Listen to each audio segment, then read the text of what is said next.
Hey gang, as I'm sure you're aware, I had a few issues with my epoxy on my latest video, but in the interest of time I decided to cut it out of that video because it was plenty long as it was, and I'm going to share what I did to fix those issues with you in this shorter clip.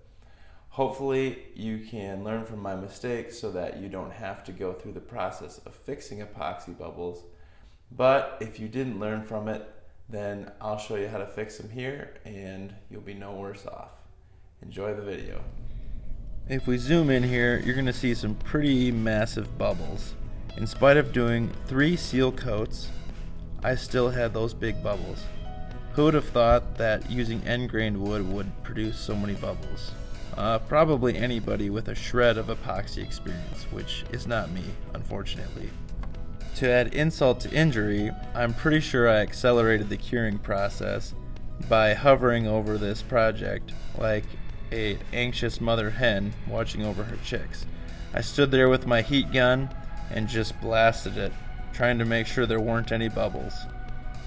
That didn't work out too well for me. Let's go to the film and see where I went wrong. Yep, I'm holding that heat gun way too close, and this went on for close to half an hour because I sure didn't want any bubbles. Live and learn. The good news is it's fixable. So the first thing I did was I took a little chisel and I took off a lot of the bigger bubbles just because I thought that would be a lot quicker than going over it with my sander for several hours on end. Once I got those big bubbles removed, it was time for the sander. I'm not sure exactly which grit I started with, probably 80 or 120, and then I worked my way all the way up to 400 grit from there. So I spent a good amount of time sanding it.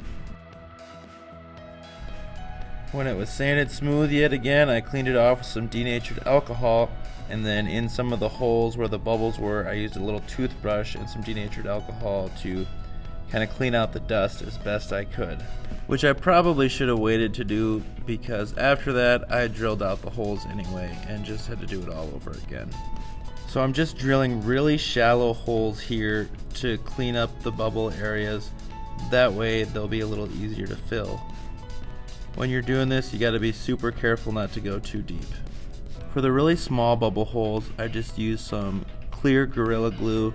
That way I don't have to mess with mixing up epoxy and trying to somehow get it in those small little areas. And that worked out pretty well. Coffee is not a sponsor.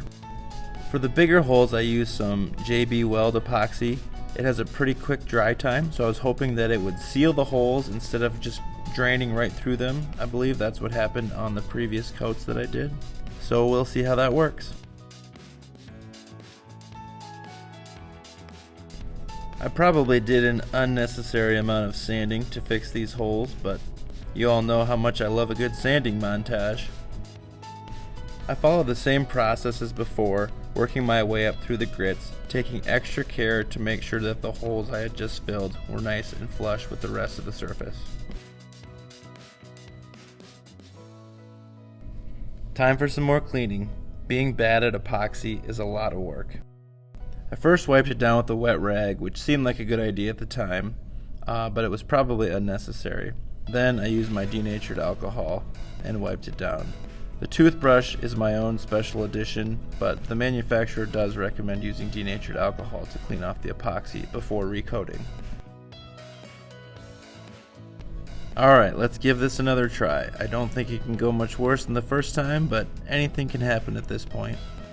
If you find yourself thinking that this looks like a pretty cool project, boy are you right. So don't forget to check out the link in the description where I show the whole video and all of my struggles along the way. As always, thanks for watching, and don't forget to like, share, and subscribe.